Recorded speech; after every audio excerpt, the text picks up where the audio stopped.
a young lady was submitting herself to sexual desires of her husband that she didn't agree with, and yet she allowed it to continue to happen. And it was just, we're sitting there with both of them, and I'm like, absolutely not. I wouldn't solely put 100% of the blame on him. Welcome to Couple Goals, where a healthy me plus a healthy you equals a happy us. We're your hosts, Sean and Lanette Reed. We're super excited for episode 2 of the Couple Goals podcast. And today we want to talk about how to have sensitive conversations with a partner who is highly triggered when you bring up a sensitive subject.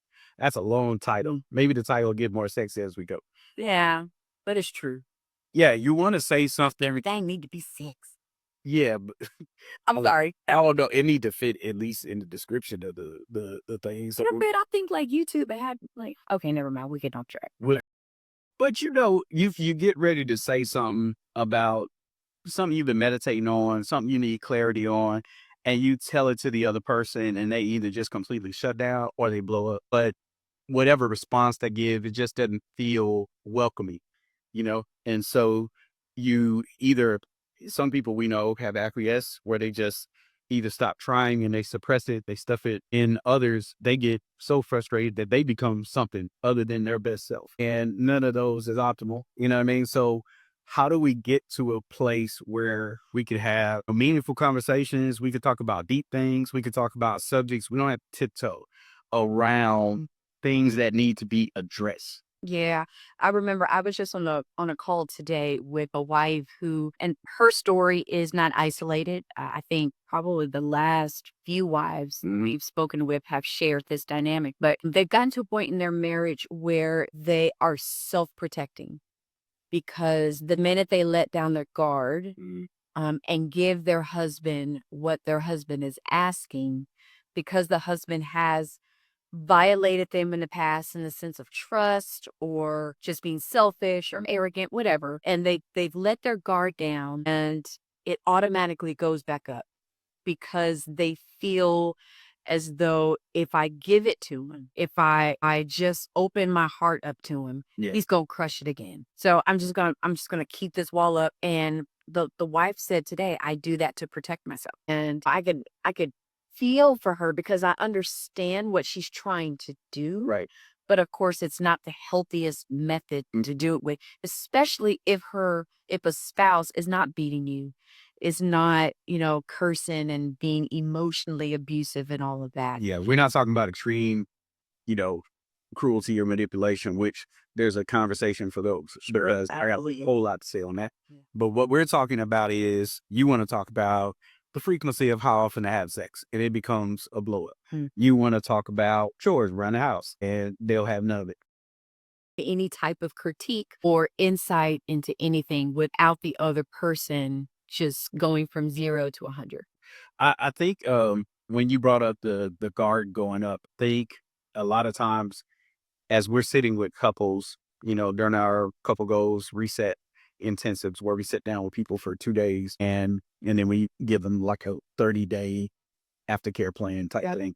As we're walking through with couples for all these years that we've been doing it, I've noticed like you and I, we're like on the opposite end of it. So we're not in the thick of outside. We're not in the thick of their fight. So we ain't got a dog in the fight. You know what I mean? We're for the marriage. We're literally rooting for them to win, but they're so entrenched at a certain point on a side. Yeah. That protective wall, if I were in their shoes and I was feeling their pain and believing the story that they have in their mind, I get it. That's why I said I can only feel for her because I knew where she was coming from. Yeah. But it was being on the outside. I also recognized that it wasn't the healthiest.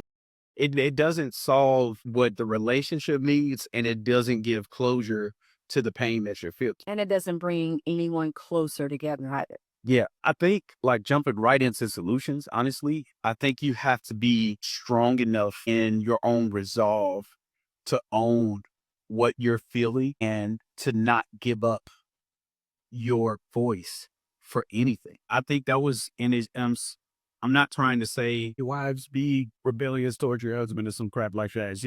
So I'm not. This movement is But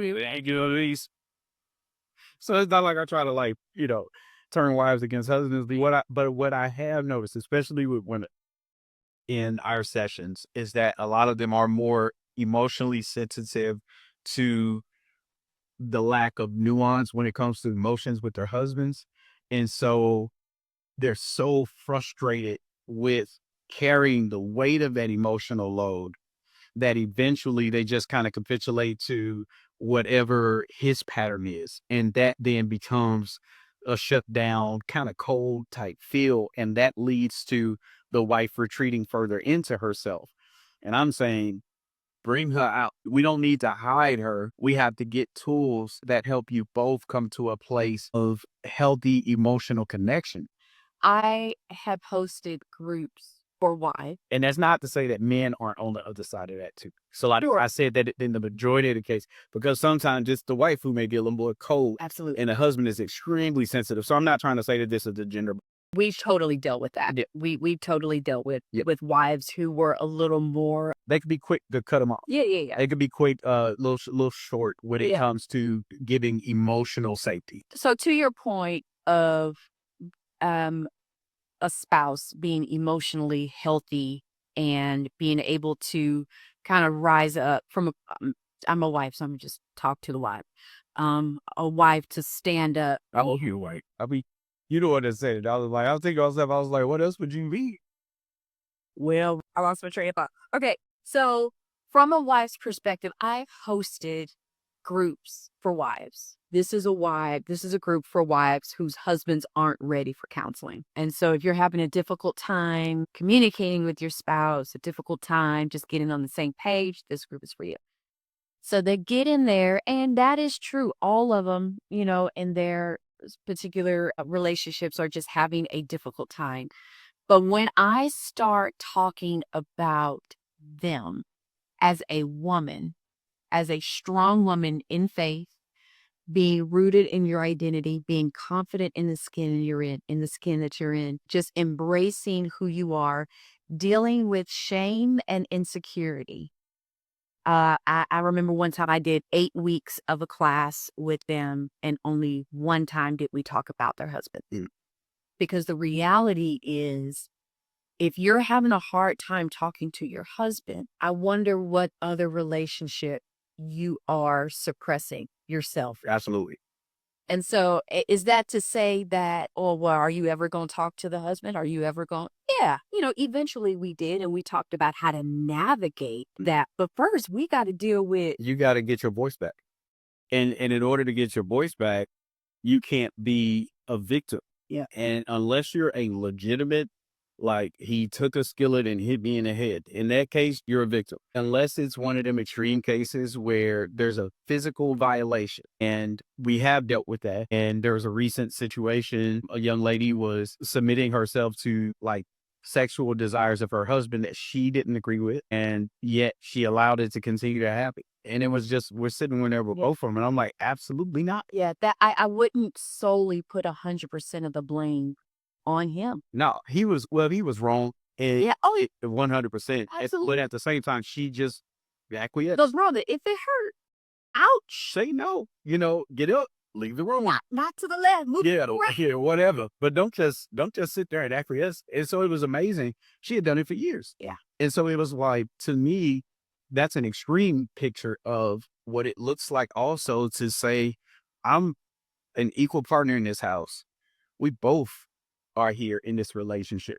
So if you're engaged to be married and you're already seeing signs that you cannot have sensitive discussions without it being a threat that the relationship will end, or you're getting the cold shoulder and silent treatments, like all of these are red flags. If you have to suppress yourself, Yes. if you have to, like, marriage is a dance. And if you're constantly having to be careful not to step on the other person's toe because they won't move out of the way and they won't allow you to lead in an area where you're strong, and then you allow them to lead in an area that they're strong. If there's not that give and take and it's always give, Yeah, there's something wrong. or more so take.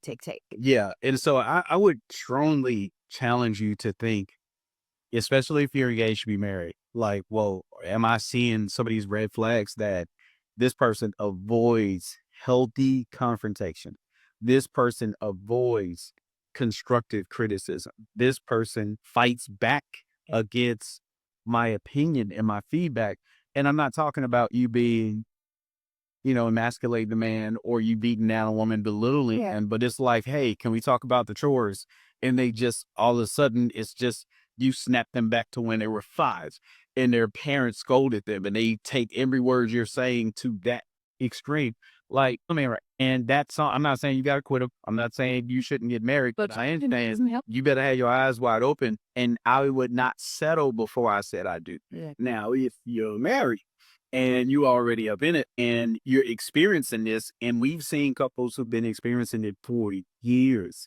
What I'm saying to you, as bluntly as I possibly can, don't settle for that. You need to get your voice back. And I think one of the challenges, however, if you know your spouse is easily triggered, which in our case, I think I wasn't so much, it wasn't that I was triggered early on because we used to argue a lot. I was arguing, but she would not speak because of how aggressive I was. I was suppressed. She was suppressed, which got on my nerves because in my brain, even though me being more aggressive and argumentative and defensive wasn't good, in my brain, I was trying. So I wasn't thinking to myself, oh, this is Being argumentative or you're trying to. yeah. It was just like in my family, my cultural map growing up, we were just blunt. We would talk about everything and we yelled, they would cuss, they would do all that stuff. And some of y'all come from that type of upbringing too. So it's like any communication is better than no communication. And it's like, not when it's toxic. And in my case, even though I didn't know it, what I had was what the Gottman Institute would call one of the four negative forms of communication. I would defensively react. And so anytime you would bring something up, I was hypersensitive. I would already be on the defensive and what it couldn't land with me. Well, that wasn't your fault. And so it shouldn't be a situation where your voice is gone and suppressed because I'm going to defensively react. Yeah. So it wasn't your responsibility to fix my temper tantrums. Yeah. But it was, I think, your responsibility, not necessarily to give in to arguing with me if that's what I was calling for, but to say, hey, here are my thoughts. This is what I'm thinking. I'm not trying to argue with you. Yep. If you can be a safe space for me to share my thoughts, this is what I'm trying to say. And I would just want you to receive what I'm saying. Yeah. Without us fighting. Yeah. And I think on the flip side of that, for the person who, even with that approach, if you can talk about one thing at a time, not multiple things at a time. Come on, couple goals. One of the goals is only focus on one subject at a time. Number two, I would say write down your thought. Yeah.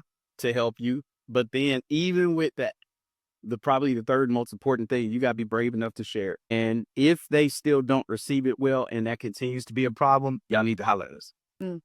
Yeah, I think the writing down is really helpful because you get to actually see your own thoughts. Yes. And sometimes in you writing down your thoughts, if you're the triggered person and you're writing down your thoughts, you kind of get to see how triggered you are. Mm-hmm. And before you even send it to them and before you even talk to them, you'll find out that you need to do a little recalibrating within yourself. Yeah. Right? Because you realize, okay, I'm far gone, or I am responding in a way that's just not loving. So before I come to her or him and before I send this to them, let me just breathe a little bit. Let me just take a walk. Let me go sling some weights. Let me go punch a bag or something and talk to the Lord to kind of come out of an emotional state. But I think writing it would be fantastic. Yeah, it helps you not have trigger talks. We said this, we've written several books. One of them is called Not Just Roommates. The other one is Marriage and Transition.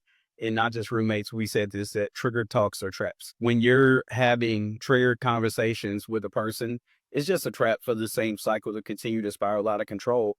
But what we're talking about here, first and foremost, is on the person who needs to bring up the issue with a highly sensitive individual. You definitely need to get your voice back by knowing what you want to say and saying it at a time where you're not triggered. Don't talk about it on the fly. Set a time with them to talk and ask them that hey, when we have this discussion, I do want to bring up something that's sensitive, but I need you to be open to just receive what I have to say. I don't want to argue. I'm not trying to fight. Yeah. I just want us to be able to talk through something. Yeah. So setting ourselves as an example, right? Because that's what good mentors do. They always bring up their issues. Of course, this was definitely at play early on in our relationship. So like Sean said, I suppressed and he pushed. In our couple goals reset intensives, I was the withdrawer or flight during times of heated arguments. He was the fighter. So he leaned in and then I retreated. So it got to a point, again, going through inner healing, finding my own voice outside of Sean, right? So just being strong in who God created me to be. The Holy Spirit really said, you just need to, one of the things that you need to do is speak the truth in love. And if you speak the truth in love, and the truth that you're speaking is filtered through grace. And he took me to another scripture where he says, make sure that everything that you're saying is spoken through the necklace of grace. So as I was beginning to articulate what I wanted to say, I made sure that it was said in a really great way, but then I also spoke it in love. Once I did that, I left it alone because I knew at that point, however he wanted to take it was all on him. Yeah, you got to remember, we say this all the time. Your response is your responsibility. It's not your job to determine how the other person's going to respond. Yeah.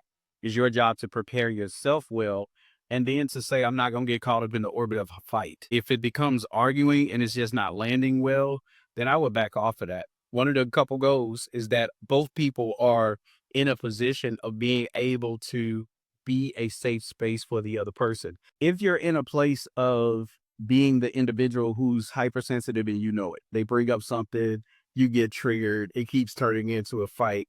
You have to ask yourself, what do you have to lose if the other person is right? What do you have to lose if the other person is heard and you don't fight it? Like, the only thing that could be worth suppressing their voice for is that the fact that you can't handle receiving truth, or you don't know how to handle other people's emotions without it being indicative of something wrong with you. You get what I'm saying? Yeah. So like, you should be able to Hold space. hold space for somebody else's emotions without it being indicative of something you did wrong, or something that's wrong with them. I mean, Yeah. a person is human and they're trying to share. And so you have to be a good space for somebody to be able to be real or to have a differing opinion, and you not personalize it and then use it as a weapon against them in the future. Yeah, I like to say that was a great question. I want to add another question. What are you protecting? So if you're reacting defensively and you're just spewing at the mouth, what are you trying to protect? Are you trying to protect your self image? Are you trying to protect your pride? Because at that point, if you're trying to protect you, then the relationship is not at the forefront of your mind. Right. No happy us, right? Yeah, that's definitely no happy us. It's not a healthy me, Yeah. right? That's a different question. That's a prideful me with a broken Right. Oh, equals a sabotage. sabotage. I thought sabotage. Because that's what it is. And so if you want to keep going sabotaging a relationship, continue to do what you do. Continue to be that person that's hypersensitive. And so, we want to extend to you guys the couple goals reset intensive. We want to present that to you because sometimes you're stuck in a really dysfunctional cycle and you need to be able to get to a place of like healthy confrontation, healthy conversations, healthy communication, and you need the time to get to breakthrough. And sometimes the time that you need is 2 days, which we walk with you guys virtually or in person for 2 days, and we walk you guys through a roadmap to help you see yourself, to help them see themselves, and then to help you work together to get to a place of healthy. And from that, you guys will be able to navigate this real sensitive area with victory, with confidence, where both of you have a voice and there's room for both of you. And so the link for that is in the show notes. You had another thought. I was going to say, in that inner healing work, it takes a lot of effort. Mhm.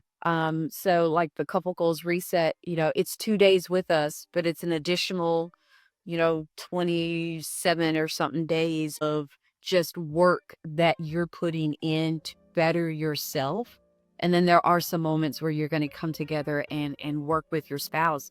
But I mean, that's why we're serious, and we wanted the tagline for Couple Goals to be a healthy me plus a healthy you equals a happy us, because a lot of the times we're so focused on our relationship, On what the other person is and doing. what the other person is doing. Again, I think I said this in the last episode, picking up the magnifying glass rather than a mirror. We're so focused on the log in someone else's eye, or we think that's a log in someone else's eye, that we're just completely oblivious to the growth that needs to happen in our lives. And so if you're ready to put in the work, we're ready to walk with you. Yeah.